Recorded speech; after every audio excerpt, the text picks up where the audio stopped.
just around the top like that. Oh wow.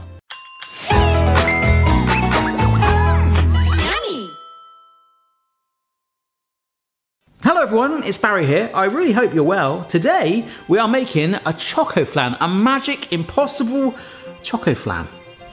It's made in one of these. This is a bundt tin, and it's a random fact. The only time I've ever used the bundt tin has been on camera. And whenever I've used it, remember we did the giant Twinkie cake in it. Amazing. I kind of tend to find that you have to bake it for a really long time because you have to make sure it cooks through because it's so dense and like quite wide, specifically those areas in the middle there. But today, this is part of the Barry Tries playlist. I got sent this quirky recipe, which I think originates from Mexico, called a Chocoflan, the Impossible Chocoflan. Basically, what's going to happen is this is a 2-layer cake flan thing. We have a little bit of sauce and then we pour in a chocolate cake mix and then a flan mixture goes on top. It'll be chocolate, then flan, okay? So brown and then sort of creamy coloured, right? And this is what happens, the magic. This could be a complete lie, which is why this really fascinated me. I was thinking, oh, well, maybe it's sort of marbles, but no. Apparently, as it bakes, the chocolate sponge will completely separate and the flan will go the other way, which is a bit bizarre anyway, because at the end of the day, we just turn it upside down to get it out. But that aside,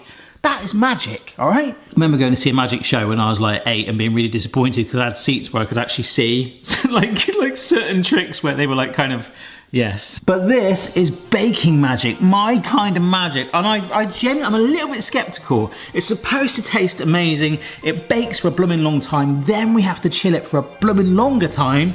But hopefully it should be worth it. A lot of people say it's one of the nicest things they've ever had. So let's get going. Good size that pigeon in my garden by the chair that Phoebe broke the other day. Chocolate cake layer, it's telling me to use a chocolate cake mix from Creti Bocca or other brands are available. This is obviously just a huge concoction of ready-made cocoa powder and flours and stuff like that, but we add to it water, oil, cinnamon, and that is going to be our base. I am happy with that, so we need to grease the bundt tin. We've got some spray oil. I always try to make sure to give the actual flute, the chimney bit, a really good spray now. Because I always remember the first time I ever did a bundt tin, the outside popped out fine and it just sort of almost ripped apart like from the middle flute because I just didn't grease that part. I was like, yeah, I'll just do the outside. So do that if you can. All right, so this is a jar of caramel sauce. It's almost like a third sneaky layer. We're forgetting about this. What is gonna make this sort of swap? What is it? I generally don't know. But the chocolate base goes in. So just in case you haven't got it, it is this layer that should completely, the whole thing should be on top of this next layer. All right, just getting this oven nice and preheated because the flan steps are even easier than that. Yep, we're just gonna use Glenda, our blender. 4 eggs, vanilla extract, milk, and this is some condensed milk. I don't know what it is, cinnamon and condensed milk for me just I think of Mexican or certainly South American desserts. Just blend this together and that will be our flan base. And apparently it is absolutely fine if it sort of mingles together like this. Wow! This thing is baking for over an hour in a water bath, which we're just gonna get some warm water, because that tin, our bundt, is gonna sit where I make my roast potatoes.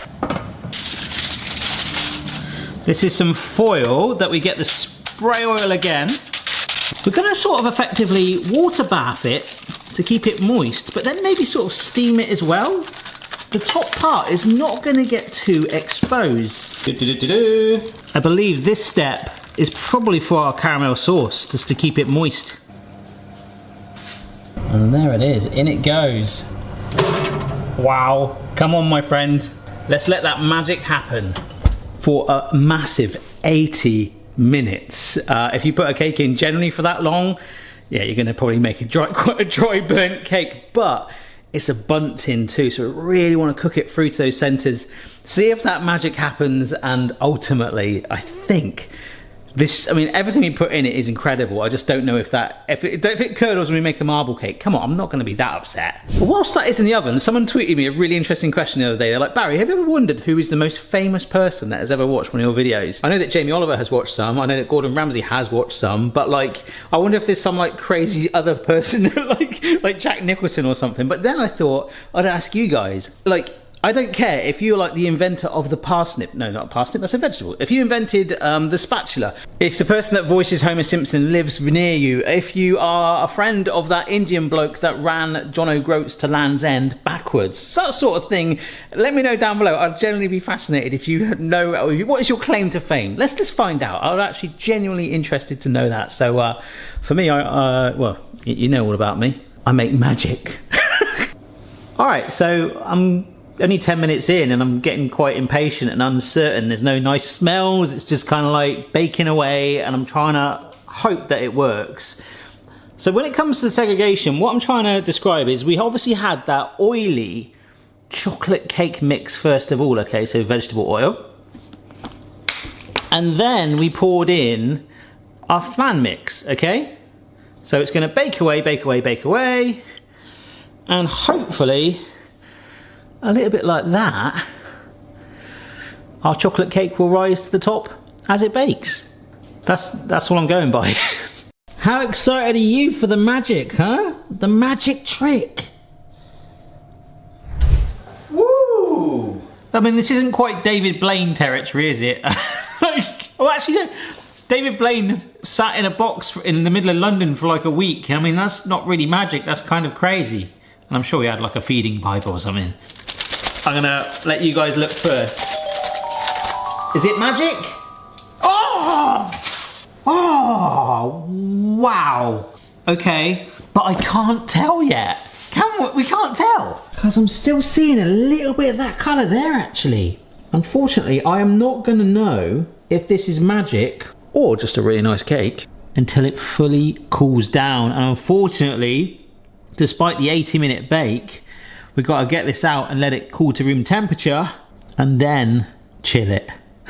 Hopefully it'll be worth it. So to save time, I am actually putting it into my garage to cool it down a little quicker. If you've got a cold room in your house, perhaps you've got a cupboard under the stairs, Harry Potter style, put it in there if you want to speed that up. But if you're in no rush, just leave it out on the side. And I might even put it in the freezer just to chill it quickly. But of course, ideally, if this works, I guess this is where I come in, give it the love it needs, and I'm sure it'll be worth it. I can't wait, based on the smell alone, to see what this is going to taste like. Folks, another hour later, it has taken for this beast to cool down, and that was in my garage. And trust me, if my screwdrivers could talk, there'd be a little chilly in the winter out there. I am genuinely worried though. It is sort of soft, don't get me wrong, but it does not want to feel like it's coming away from the sides right now. So I'm hoping by chilling it, that might help. And if that's the sides, what about our chimney? Right, in the fridge. We'll see you in a bit. All right, 90 minutes later, I feel like a 90-minute chill. That is a nice cold tin. It is time to try and get this out. I'm gonna just slide a knife down it because it is not wanting to leave its side. It's got very attached to the bundt tin in every sense. But I'm just gonna help it, first of all, using a bamboo skewer just to get down those gaps.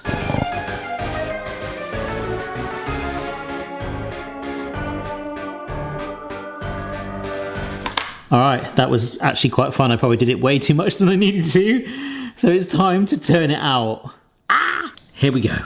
I don't know where the caramel sauce is gonna go, but I guess we should just pray for our inner magician. Here we go. Oh, it's heavy. Let's have a look. Hocus pocus. Oh! Oh my gosh! That's amazing! What the? That is magic! I think we've absolutely nailed that. Look at that! As I took it off, I was thinking, there is no way.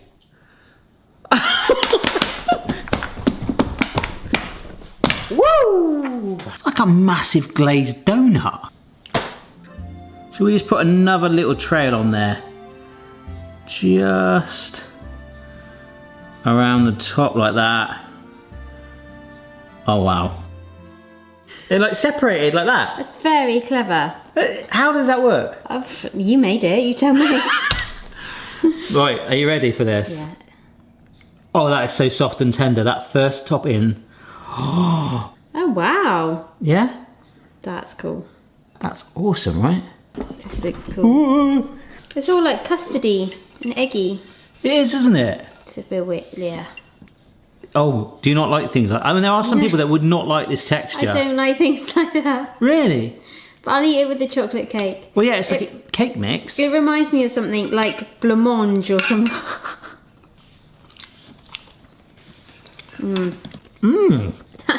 That is bizarre. I was just going to say something the same. It's nice, but like, I think it's the texture, isn't it? It's that top texture. I don't think I can do it. I can eat the cake. Yeah, I bet, yeah. I think the cake saves it in a way. It's like really eggy. I mean, it's flan. Yeah. It's kind of like a sweet omelette. If you know you're eating that, it's absolutely fine. I think it's just a little bit of an unusual combination. It's a clever concept though. I mean, that's the main reason. I mean, look at the clear definition of those bands. The water bath with the caramel. Almost sort of baked onto it, like a little creme brulee style-y thing. It is a lot like a panna cotta, isn't it? Yeah, I don't like panna cotta. Do I like it enough to make it again? I don't know. I want to put salted caramel. I want to put fruit in there. I want a bit more kick, a bit more tang, and I think that would override the slightly odd texture. Yeah, you don't need to make this again. Okay. I do think a little sprinkle of salt on there might actually help it. I know this is going to sound weird. I'm not. No thanks. I'm just going to put a little bit of salt to help with the caramel, to see if that'll cut through it. That has actually given it a bit more spank. A salted caramel sauce, some fruit in there, and maybe if there's a way of getting chocolate fudge chunk pieces in there to turn that into a brownie, but then what would that do as you bake it?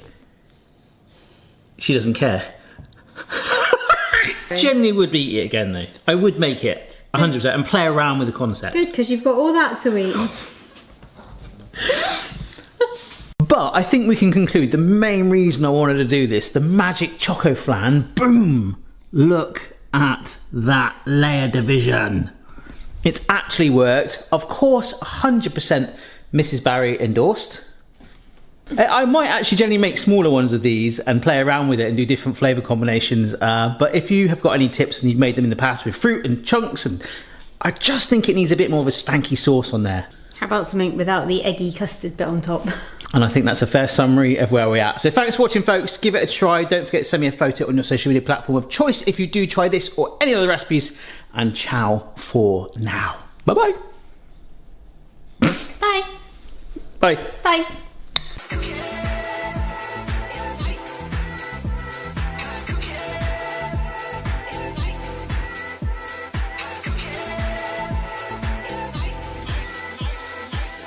And just take that mentality out of the thing that you don't like it.